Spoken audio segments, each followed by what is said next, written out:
ఎవరిని అనుమానిస్తున్నావు అక్క? వర్షాన్ని అనుమానించడం అంటే మనల్ని మనం అనుమానించుకోవడమే అక్క. మన పెంపకాన్ని మనం అవమానించినట్టే కదా.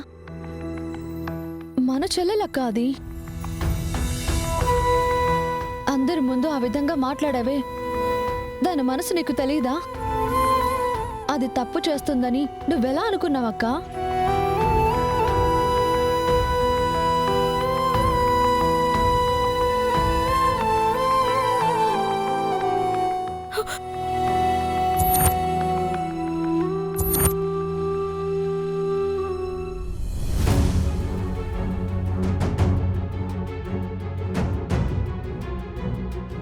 నేను ఎందుకలా మాట్లాడాను, ఎందుకలా చేశాననేది మీకు అర్థం కావడం లేదు. నేను తిట్టడం కొట్టడమే కనిపిస్తుంది మీకు. కారణం ఏదైనా కావచ్చక్క. వర్షాన్ని అనుమానించడం ఏంటి? అందరి ముందు తనని పట్టుకొని తిట్టడం కొట్టడం ఏంటి? నేను తప్పు చేసిందన్న బాధతో కొట్టలేదు విజయ. తను ఎక్కడ తప్పు చేస్తుందో అనే భయంతో కొట్టాను.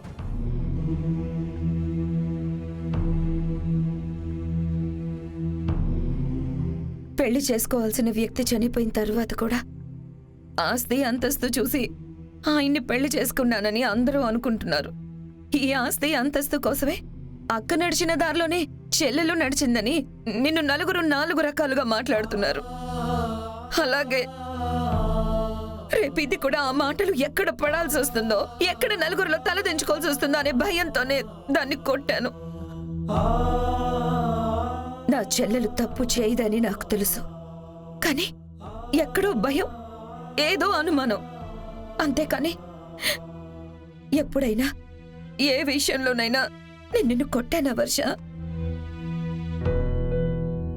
ఏ తప్పు చేయదని తెలిసినా కూడా తెలియని వయసు తనతో అలా బైక్ ఎక్కొస్తూ ఉంటే నలుగురు మమ్మల్ని అన్న మాటలు నిన్నన్నట్టుగా పిచ్చి పిచ్చి ఆలోచనలు.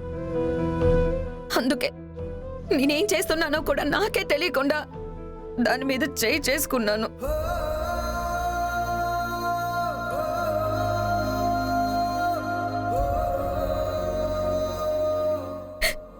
నా చెల్లెలివే నువ్వు, నాకు తెలీదా నీ గురించి?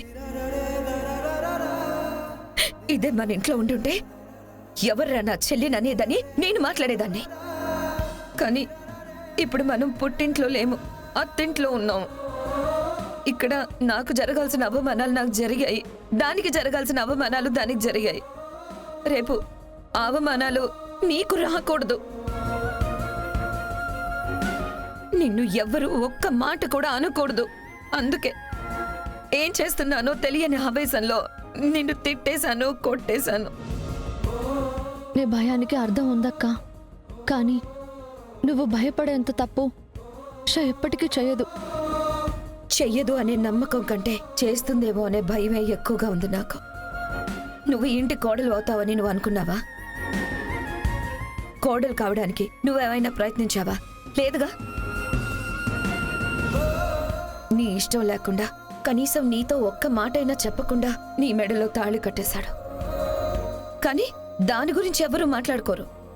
కావాలని పెళ్లి చేసుకున్నావంటారు, కావాలని తాళి కట్టించుకున్నావు, తల ఉంచుకున్నావు అని అంటారు.